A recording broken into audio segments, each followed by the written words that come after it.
Hi, everyone. This is Don Davis, your host of Supply Chain Secrets. And if you're watching this on video, you probably see a different background. We've moved back into our office, so we're excited to be here in New York City and One World Trade.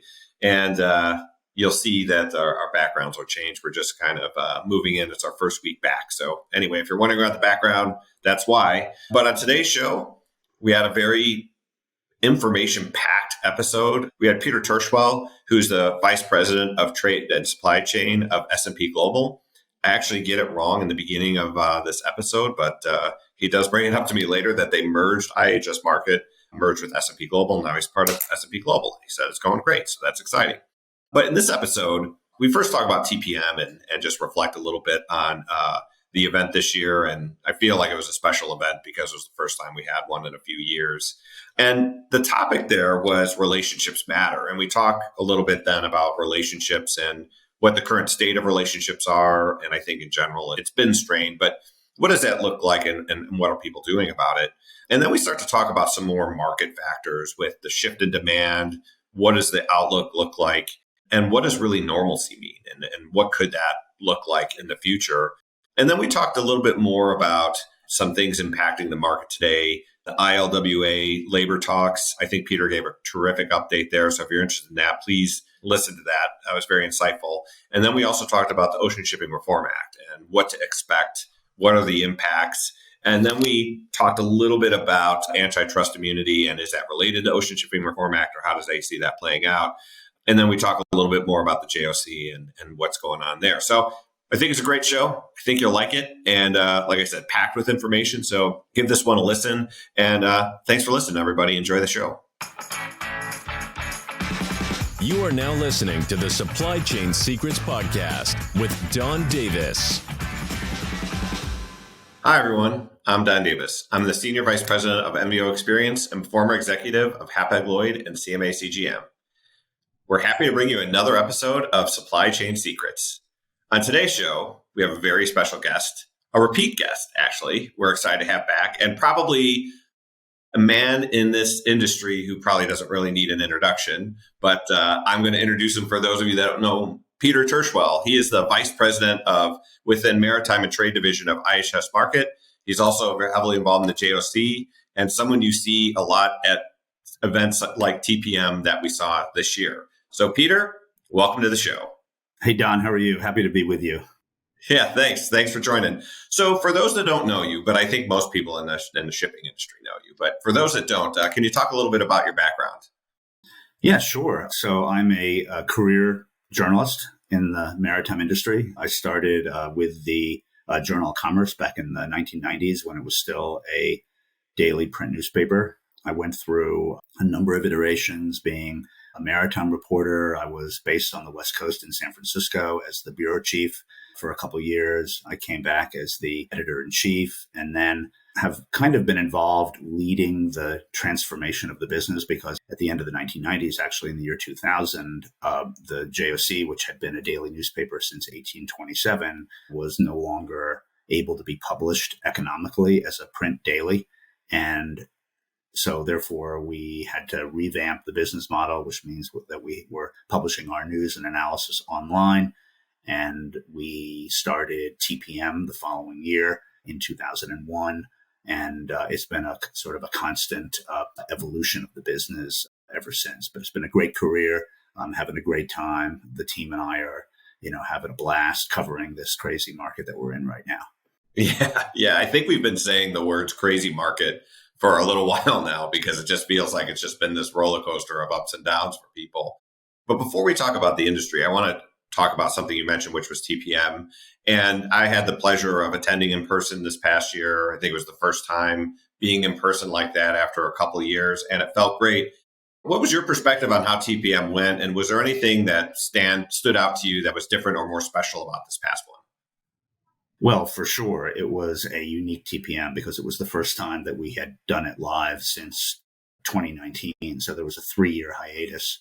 Many will remember the 2020 TPM, which never happened. It was canceled literally the day before it was going to begin. That was the week when we saw the first COVID fatality, the first instance of confirmed community spread. And we just got so nervous that we said, you know what, we're just going to cancel it.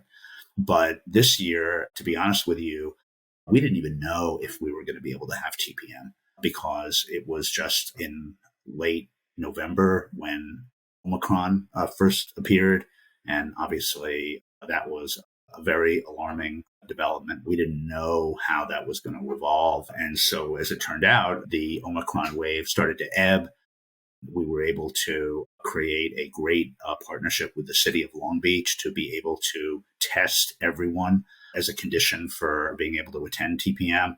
And it was just kind of right at that time when people were really sort of ready to get back together. Obviously, there was a ton of stuff happening in the market. And so the event was able to happen, which was, I think, nothing short of miraculous. I think it was a different event in a lot of ways. Many of the contracts had been signed earlier, but at the same time, because people hadn't seen each other in many cases for a couple of years, there was a real need to reestablish personal connections, personal relationships. Our theme was called Relationships Matter, which was sort of a statement that it's not enough to just interact with people over a Zoom call or a Teams call, that the true business in this industry takes place really face to face, and it's real, genuine relationships, whether between shippers and carriers, between forwarders and shippers, forwarders and carriers, and everybody else in the ecosystem. And so the opportunity to get together again, I think, was really meaningful for a lot of people. That's what I heard. So we were delighted, and now we're now full steam ahead in planning for 2023. Yeah, that's that great topic there. It's relationships matter, because I think most people in the shipping industry would agree it's a relationship business.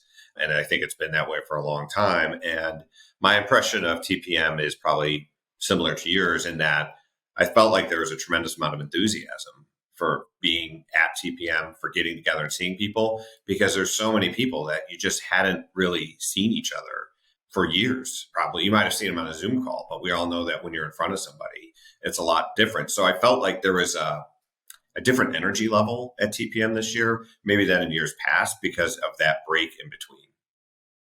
Yeah, no, I agree with that, Don, and we'll see how it plays out this coming year. But the thing is that the circumstances are such that a lot of relationships almost need to be repaired after what parties have been through. If you were to look at just the last 2 years, and we can get into this further, obviously, that relationships were placed under great strain.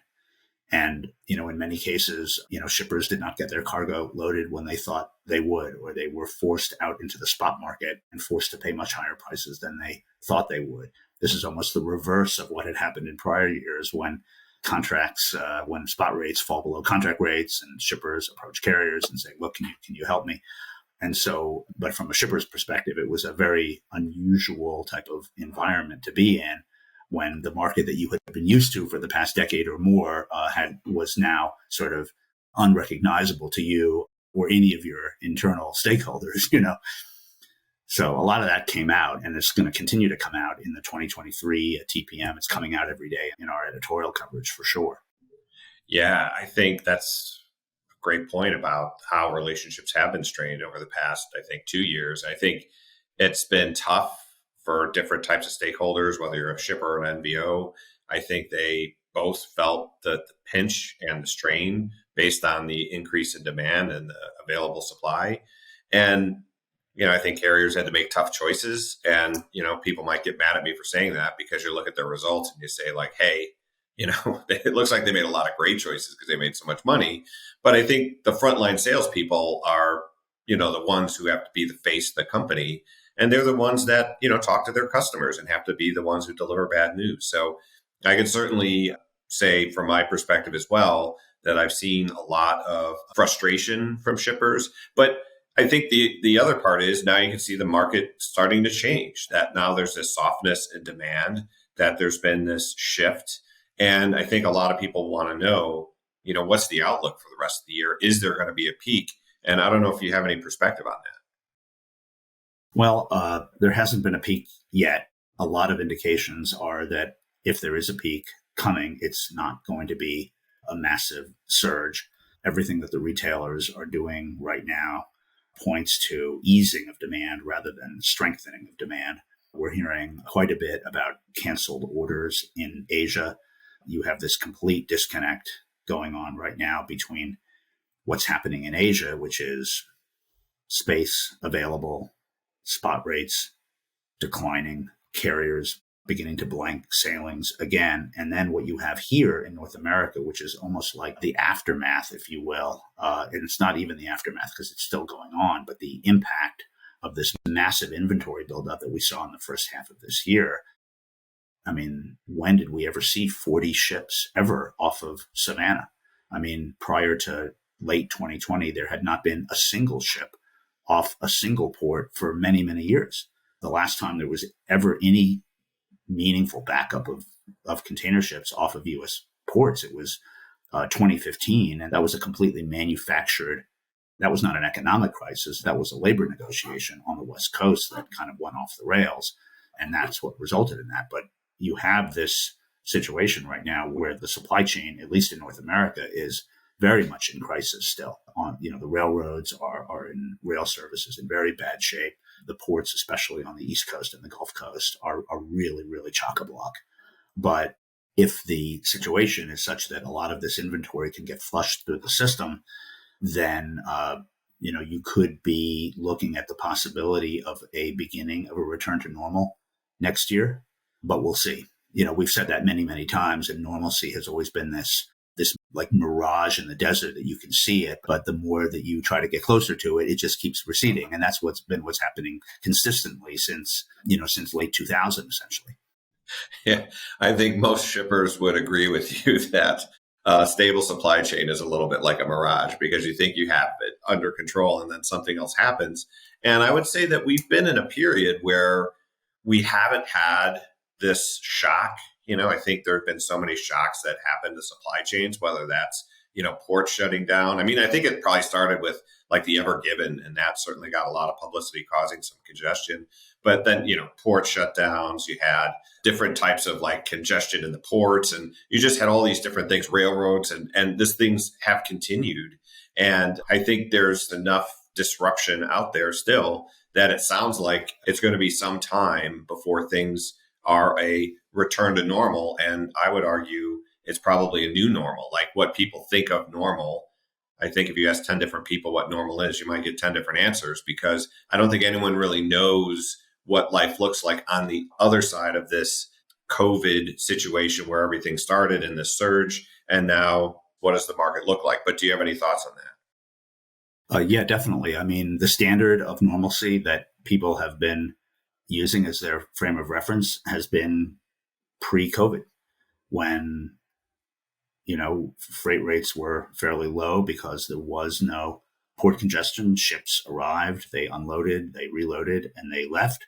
Cargo moved for the most part, and the system was pretty fluid. And even when there were shocks pre-COVID, those were pretty much few and far between. I mean, there was the Hanjin bankruptcy in 2016. There was, that ILWU negotiation in 2015.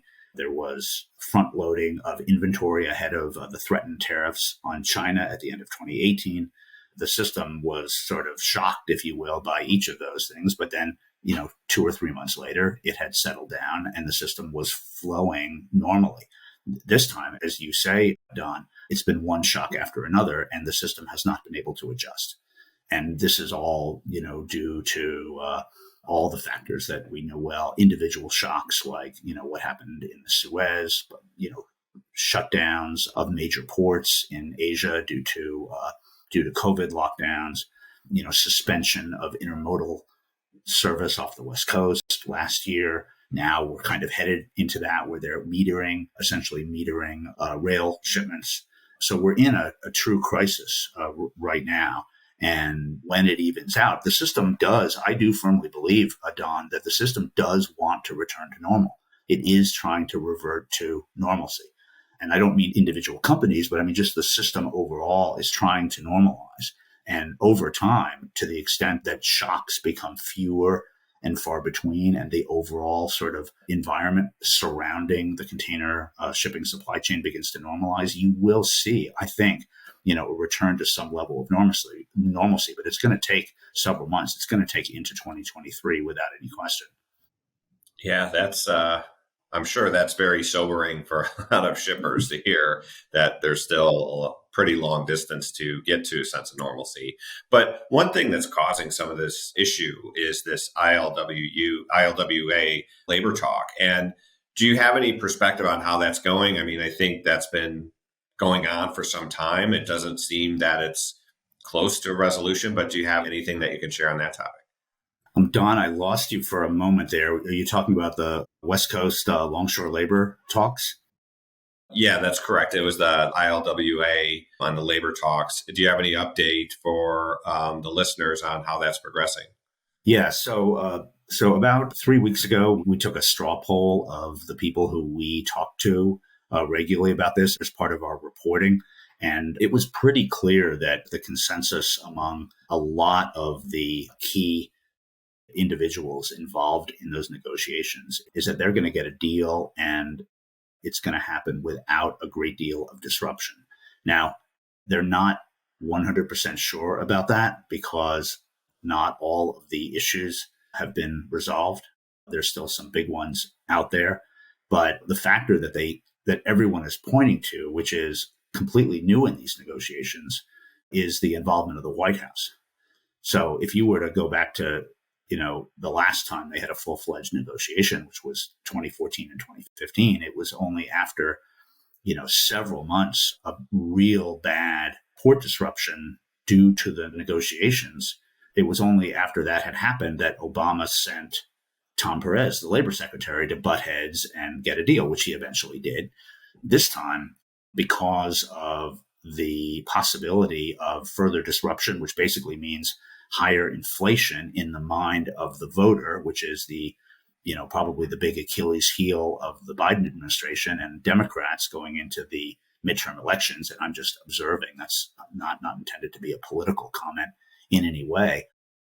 They are hyper vigilant about ensuring that these negotiations do not go off the rails. I mean, the labor secretary, Marty Walsh, is in regular touch with both sides. The port envoy is in regular touch. The transportation secretary, Biden himself, has been personally involved. He met with the leaders of both the union and management. It's the first time that's ever happened in history.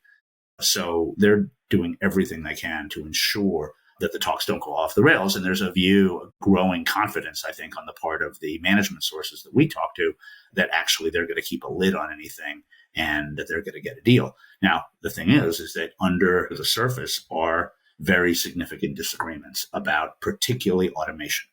And there, not one single source who we talk to is willing to rule out completely the possibility that things turn sour in these talks. They don't think it will. They think that the tea leaves are sort of such that deal will happen.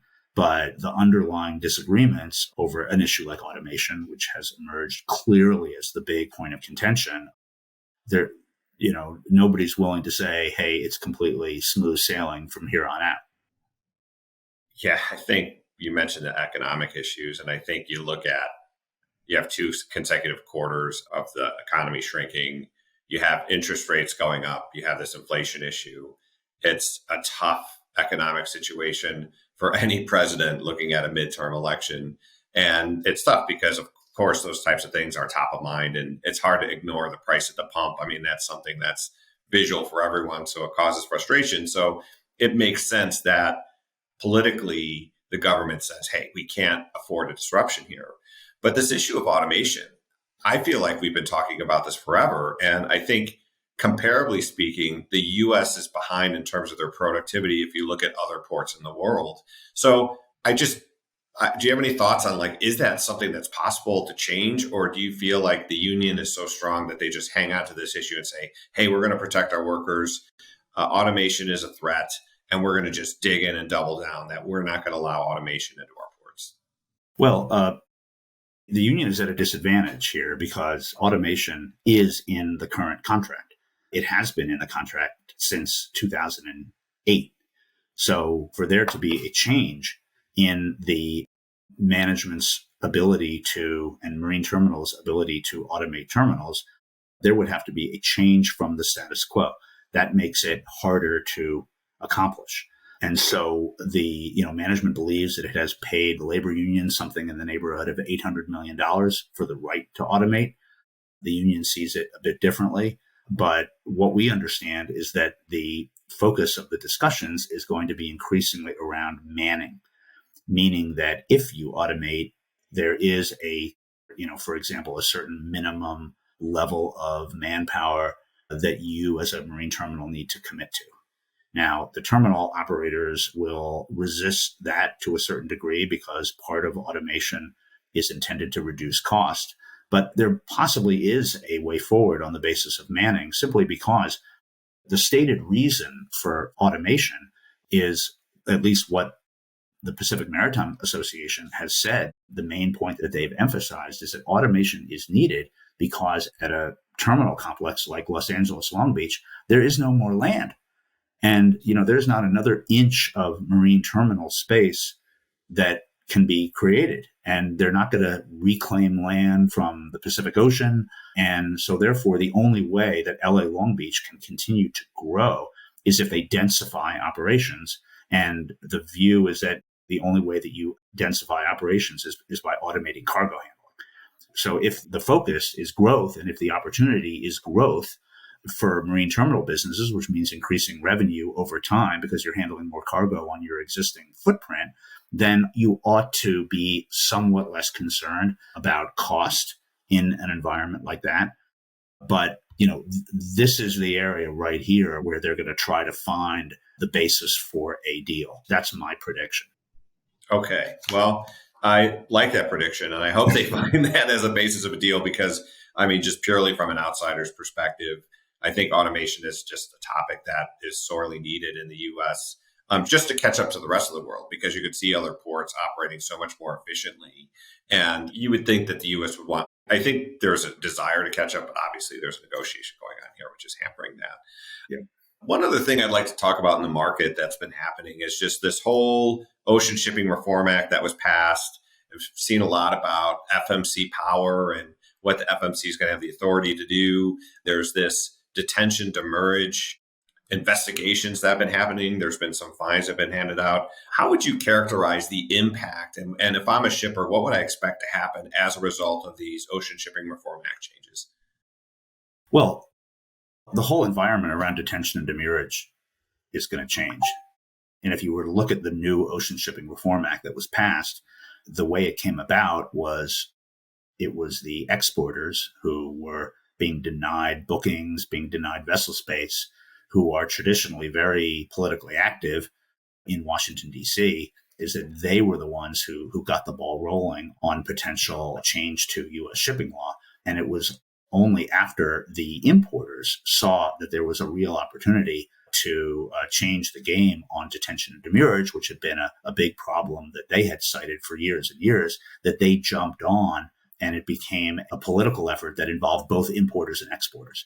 And when the importers came aboard, that lended huge credibility and political power to and influence to the reform effort. So they did, in fact, get significant changes in detention and demurrage. Now, it's unclear exactly, specifically how this is going to evolve, but I could say a few things.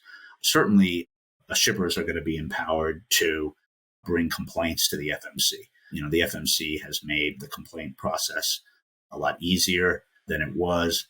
There are requirements that are going to be put on ocean carriers to justify their detention and demurrage billing. The incidents, I certainly expect that the incidents of sort of blatantly unfair billing, where, you can't, under any circumstances, return the container and you're still being billed for it, or you can't pick up the container and you're still being billed for demurrage. Those incidences are going to dramatically.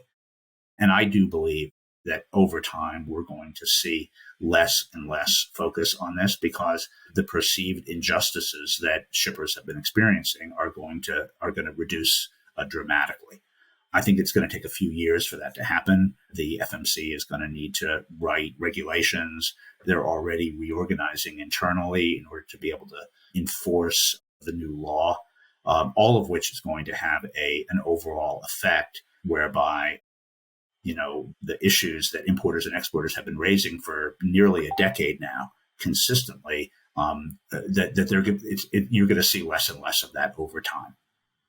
Well, I think that mirage may seem a little bit more real to shippers if detention to merge at least gets fixed, because I think you're right to use the word injustice when you have a case where you can't return an empty, but you're still paying for it, but you can't bring it back, and you just feel so stuck.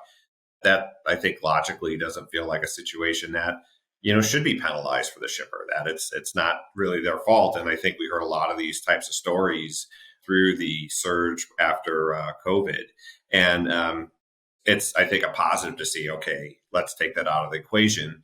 But do you see the FMC using power to outside of detention to merge to restrain carriers and their antitrust immunity? Because I think I just saw that the Knit League had just said that the carriers shouldn't have antitrust immunity. There's a lot of talk about breaking up these alliances and things like that.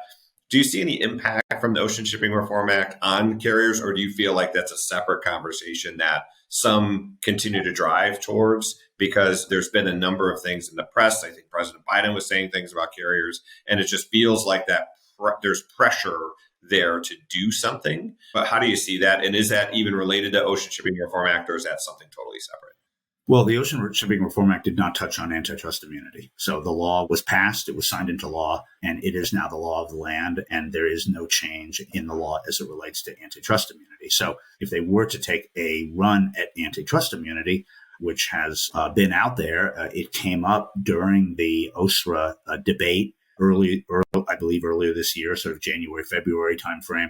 It didn't end up being part of the final bill, but there are still forces out there who wish to eradicate ocean carriers' antitrust immunity. Now, what does that mean if that were to happen? Well, we don't know 100%, but there are legal minds out there, prominent, experienced individuals in operating in this market who are, lawyers who believe that antitrust immunity, if it were revoked, would prevent the ocean carriers from operating within alliances.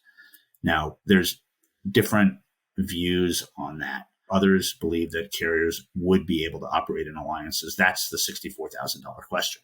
Because if they can't operate in alliances, then very likely you will see another round of consolidation. This is not a time when you would normally see consolidation because the carriers are flush with cash. They don't need to seek the additional sort of incremental cost savings that would be achieved through a consolidation with another carrier. But if the carriers could not participate in alliances, now their service networks, were they to operate solely on their own, would be greatly limited. And so what we would expect to happen would be that there would be some very large combinations. You might see an ONE and a HAPAG joining. You might see other big mergers happening such that the remaining carriers are essentially alliances in their own right. They're big enough and they're operating with enough scale that they can go to their customers and they can say, look, I have multiple sailings a week from Asia. And I have the flexibility within my network to be able to say, because I have multiple sailings a week, I can blank sailings from time to time as I need to based on what I see in the demand. And I'm not going to completely disrupt the service that I offer to customers. Back in 2001, talking about the very beginning of TPM, the very first keynote speaker that year was a guy named Fleming Jacobs. He was a former Maersk partner, they called them in those days. And at the time, he was the CEO of APL, which had only recently been acquired by NOL, by the Singaporeans.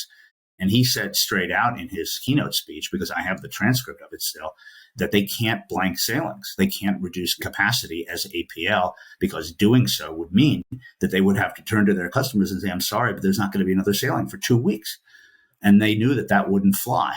So therefore, what I'm saying is that if carriers can't operate in alliances, they're going to have to become big enough that they are essentially alliances in their own right. Now, there are people who have real concerns about that, because if that were to happen, the ILA, for example, the International Longshoremen's Association, which handles containers on the East and the Gulf Coast, they perked up in wherever it was. I think it was January or February this year when the subject came up during the OSRA negotiation. And they said they totally oppose the revocation of antitrust immunity for carriers. Why? Because they saw a lot of smaller ports losing service, that the carriers would concentrate their service around the big hub ports. Great for New York, great for Savannah, great for LA Long Beach, maybe Houston, some big ones, Seattle, Tacoma, but any of the smaller ports, that they would be significantly disadvantaged. And they saw that as negative for their members. So there's going to be, certainly a lot of debate about this, because it's one thing to reform detention and demurrage policies. It's another thing to completely change the structure of the industry. What would be on the table if they were to move forward with a change like that? Yeah, so it sounds like the Ocean Shipping Reform Act is really going to make an impact on detention demurrage. I think it's going to help exporters, but the whole idea of just antitrust immunity, anything like changing, it sounds like there's a little bit of distance away from anything like that happening, at least in the near term, maybe one day, but it doesn't sound imminent. Well, I can't comment, Don, on the politics of it. I mean, it was just yesterday that the Knit League, major shipper organization, came out saying that they support carriers losing their antitrust immunity. There is very likely legislation that is circulating around in Washington to do exactly this. But what I can't comment on, because I really don't know, is exactly how much momentum there is to make that happen. Certainly, we have never seen this level of rhetoric directed against the ocean carriers. I've never seen anything like it in my career, certainly never seen a president of the United States saying the things that he's saying about ocean carriers.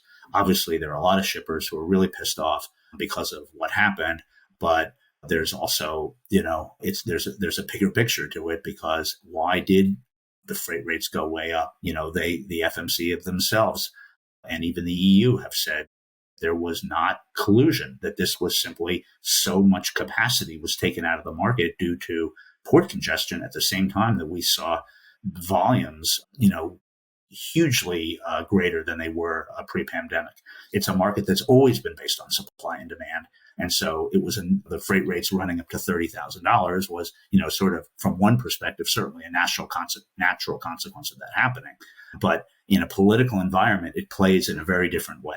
Yeah, I think the optics of the carrier's result combined with the service levels people have had and the impact on importers and the impact it's had on inflation, I think certainly cause all this stir. So I guess wait and see that there could be something happening there. I want to ask you about some of the events happening with the JOC. But before there's one more question I want to ask you just on the market. Do you see the IMO having an impact, this IMO 2023 that's coming out, this requirement to burn fuel at a certain level, and there's this A through E rating? Do you have any thoughts if that's going to have a major impact at all? It will. Yeah, it'll take some time. It'll take a few years. So it's not going to be an immediate impact, because there's a process that ship owners have to go through. But in general, there is a lot of older, particularly container ship tonnage out there that cannot be economically converted to run more efficiently, and won't be. And as a result, will either be scrapped, which is capacity coming out of the system, or they will run the vessel slower. And that's already happened. I mean, container ship speeds right now are significantly lower than what they were. So it would be further slow steaming. And whenever slow steaming happens, that is effective withdrawal of capacity from the market. So the idea here is that even though the ocean carriers went on a tremendous buying binge with, the order book, which had been in the mid single digits, is now, nearing 20% again, the order book as a percent of the existing fleet. The counterbalance to that will be, to a certain degree, capacity coming out of the market due to slow steaming as a result of this IMO rule. Wow. Yeah, there's a lot of things on the horizon. And I think this show so far has just been packed with information for shippers. Maybe not all good news, some good news on detention demurrage, but it's been packed. And I think that's the kind of thing that you get from the JOC. So, it'd probably be interesting for people to say, hey, I heard a lot of great stuff here. I want to hear more. Can you talk a little bit about some of the events that are going on with the JOC for the remainder of this year and then leading into next year? Yeah, sure. So the JOC stands for the Journal of Commerce. The Journal of Commerce was the daily shipping newspaper of New York. There is, continuity on our editorial team going back to those days. And at the core, we're a group of sort of hardcore, specialized business journalists who are focused intensively on international logistics, including containerized shipping, air freight, ports, railroads, trucking, essentially covering the full sort of end-to-end supply chain. And, we spend our time building relationships with key sources, analyzing data, and reporting on what we learn on joc.com, which is our subscription website. And then we leverage our knowledge and our relationships to build event programs. TPM was very much created not for the purpose of just creating an event. It was created by journalists, by me and the other members of the editorial team, simply to give us a forum to interact with our sources in a live environment versus just over the phone. So we invited our sources, who we typically call up on the phone. We invited them up on stage, would hit them with the hard questions in front of an audience. And that's essentially what TPM is. I mean, it's a very neutral forum where, we adhere to very serious journalistic values of accuracy, fairness, being unbiased. And as a result of that, we've been able to, attract an audience, whether as readers of our written editorial content or attendees at our events of, really all the different segments of the industry would be represented at TPM. So, the shippers who come to that event, for example, are able to interact with ocean carriers in many cases, with senior executives from the headquarters, or freight forwarders with, senior representatives from large multinational freight forwarder organizations, not to mention port authorities, marine terminals, drayage, truckers, railroads, and so forth. So, but it all comes from journalism. It all comes from trying to do a good job, trying to report accurately, trying to get to the heart of the story, avoiding religiously anything resembling sensationalism or unfairness. And one of the things that is very meaningful to us is that we've never given away our content for free. We've always charged. And what that does for me and the other members of the editorial team is we know when you're writing for a paying audience that, you have to make that extra phone call. You have to really dive very, very deeply into the subject matter so that you get the story right. Because in doing so, then you're delivering, actual real value to your customers. And if they're the ones at the end of the day who are paying you, then you're doing right by them. Yeah. And well, I can say as a customer for both the JOC, we have a subscription and it's a great resource of information. But also from an event standpoint, I think the events that have been put on by the JOC are always high quality. And you don't leave that and feel like, oh, was that worth it or not? I mean, it's like no gray area. This was really tremendous value, totally worth it. So, I mean, it's a credit to that organization that you can consistently produce that kind of content in those kinds of events. Well, we appreciate it. We love hearing from satisfied customers. We're always very welcoming of criticism and feedback. And as a result, we're able to hopefully consistently improve. And I will tell you this also is that we're very satisfied now. So over the course of my career, I've been through several ownership iterations. I've been through a couple of private equity rounds. We were owned by a expo company at one point, which was not a good fit at all. Now we're part of an information company, S&P Global, which is a large multinational information company with, tremendous data assets and subject matter experts that we're able to increasingly draw upon to further enrich our editorial. So I know the team and I feel very happy to be part of S&P Global. That was a merger that was completed literally on the Monday of TPM this year. So I was able to get up in front of the audience at the beginning of TPM and say, well, as of a couple hours ago, we're now part of S&P Global. And so that, I think, further enables us to, do the type of work that we do and do it well. Yeah, that's great. Well, that's always exciting. I mean, you want to have a good parent, right, that actually understands your business and takes you in the right direction. So that's terrific. Well, Peter, we're almost at time. I do want to give you the opportunity to play podcast, or I've been peppering you with questions. You've been doing a fantastic job, very informative. But now it's your chance to turn the tables. Do you have anything that you'd like to ask the host of Supply Chain Secrets? Yeah, by all means. So I've been a follower of NYSHEX right from the beginning. I mean, when I started talking to Gordon, he was still in stealth mode. And the moment that I heard about what NYSHEX was, what it was trying to accomplish, I have been taking a very, very active interest in the work that you guys are doing, because you are trying to solve really one of the biggest problems, that exist in this industry, which is that contracts are not worth the paper that they're written on. And I know that for a portion of the shipping public, and you're finding, from what I understand, an increasingly a large and receptive market of shippers out there who just want to take the uncertainty off the table. And I know that because Gordon has told me this, that when shippers and carriers are signing contracts over at NYSHEX, the counterparty is going to deliver on their end of the bargain. And so therefore, by using NYSHEX, you are, able to engage in a normal business relationship that would, more closely resemble the type of business relationships that you have outside of container shipping. So I've always been a huge admirer. I haven't been afraid to say that.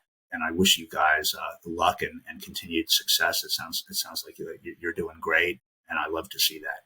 Yeah, it's been great. I mean, I've been here now. It'll be 2 years next month, which is like mind blowing to think about being here for 2 years, because that's a long time at NYSHEX. The company's only been around since, I think, let's say 2015. I think was when it first started, but then really started to get some momentum in 2017. And it's been a great journey. It's been incredible to see how we've been able to help shippers, carriers, and MBOs with these two-way committed contracts, and also provide technology to see how they're performing. And we've started to learn a lot of different things. We're now a company of about 120 people. When I started, I think there were 22 people at the company. So it's been a wild ride and a lot of fun. But yeah, I think we've been able to innovate and do a lot of different things, and it's been really great. So I appreciate you saying that. Yep, sure thing. Well, Peter, I know we're at time, so thanks a lot for coming on the show. It's been really great having you, and we look forward to talking to you again soon. Terrific, Don. Thank you very much. Really appreciate you having me on the show today. All right. Thanks, Peter. And to our listeners, don't forget, give us some feedback, rate us, review us wherever you find our podcast, Apple, Spotify, wherever you download your podcast. Thanks for listening, everybody. Thanks for listening to the Supply Chain Secrets Podcast. Make sure to subscribe to the podcast on your favorite podcast network.